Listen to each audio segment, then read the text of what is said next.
Welcome students. Uh, Let us continue with the lecture about membership of a company. Our next topic is ways of acquiring membership. That is, how can we become member of a company? There are different methods. First is by subscribing to memorandum.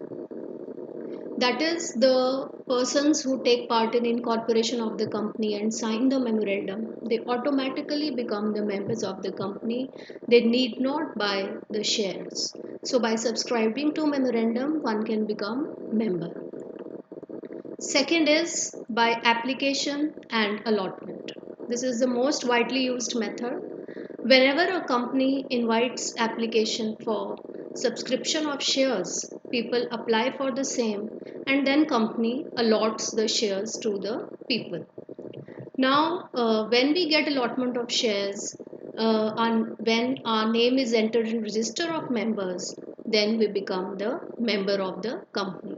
So most of the people who subscribe to shares of various companies, they subscribe through this method. They apply and then company allots them shares.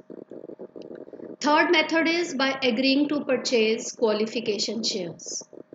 We all know directors need to buy qualification shares, and that too directors of a public company.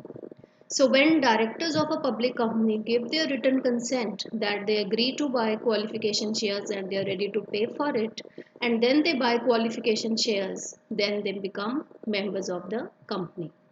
And as we already know, private company directors need not buy qualification shares, and also a company without share capital, there also qualification shares are not required. Next method is by transfer of shares. This is another method to become member of a company. If we are not the direct allottee, then we can buy share from someone else who is ready to transfer. So when share is transferred in our name, transfer gets registered, then we become the member of the company. Next method is by transmission of shares and succession. Transmission of shares means whenever a person dies or a person becomes insolvent, the shares are transmitted to the legal heir of the person. Whenever a person dies, the shares are transmitted to legal heir. The legal heir succeeds the shares, and if he wishes to do so, he can become the member of the company. Next method is by holding out or doctrine of estoppel. This means if a person has become member of a company by mistake, or by mistake his name has been entered in register of members, and still he continues to behave as a member, he continues to receive dividend or he attends meetings, and then he wants to say that I am not a member, the company can stop him from not being a member. That is, if a person is behaving as a member, then he is a member, and the company stops him from denying that he is a member. So this is another way. Next is by surrendering a share warrant.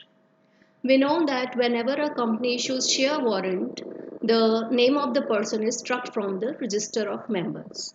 But if a person wants to continue as a member, he returns the share warrant to the company and asks the company to give him shares again, and his name is again entered in register of members. So by surrendering share warrant, we can again become member of a company.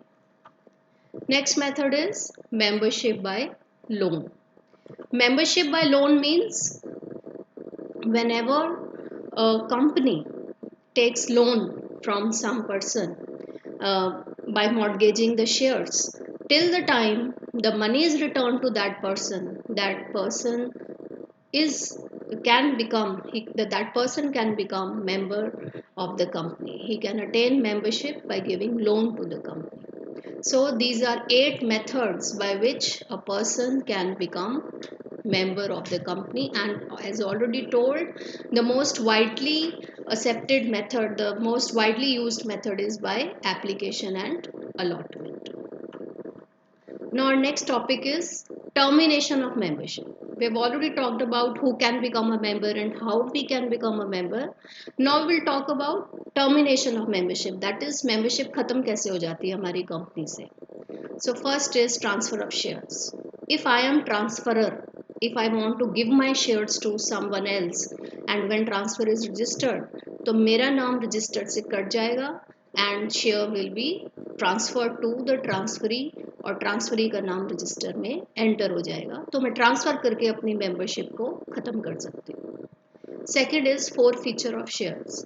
Forfeiture of shares, that is company wants to forfeit of shares because we have not paid calls. मान लो किसी share holder ने calls पे नहीं की हैं तो company उसके shares forfeit कर लेती है और उस पर्सन की मेंबरशिप टर्मिनेट हो जाती है.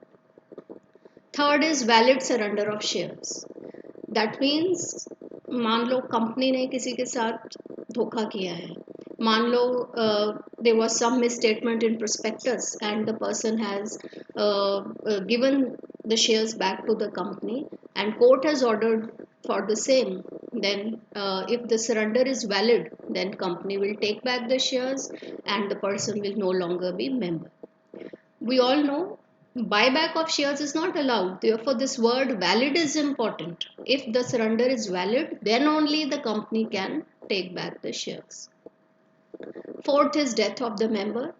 When the person dies, then the shares are automatically transmitted to the legal heir. So in this manner, his membership is terminated, and if the legal heir wishes to do so, he can remain the member of the company or he may transfer his shares to someone else. Fifth is insolvency of member. If a member becomes insolvent, then his shares are handed over to a liquidator or his legal heir, and his legal heir may dispose of the shares. Until the shares are disposed of, the person remains a member, and once the shares are disposed of, his membership is terminated. Sixth is exercise of lien. That means if a member has given owes a company owes something from the member, then company can exercise lien over his shares. That is the company can sell the shares of that member according to its wish, and as soon as company transfers the shares of member to someone else, the membership of that person is terminated. Seventh is decree of court. Decree means order. जब भी कोई member company के against किसी चीज़ का case करता है, fraud का case कर सकता है या कोई और केस कर सकता है और कोर्ट ऑर्डर करता है कि इस पर्सन के शेयर्स वापस ले लिए जाएं, तो कोर्ट के ऑर्डर से भी या किसी और रीज़न से किसी मेंबर को ये कहा जाता है कि आप अपने शेयर्स कंपनी को वापस कर दीजिए, तो उसकी मेंबरशिप टर्मिनेट हो जाती है. Eighth is redemption of preference shares. We all know about redeemable preference shares. They have a maturity time, and when that time comes, the shares are returned to the company. And when this happens, the membership of the shareholders terminates. And last is winding up of the company. Winding up means when the company's existence comes to an end, and in that case, after winding up, there is dissolution and the affairs of the company come to an end, and automatically the membership of all the shareholders that comes to an end. So winding up brings termination of membership. So these were the methods by which membership can be terminated. Thank you so much.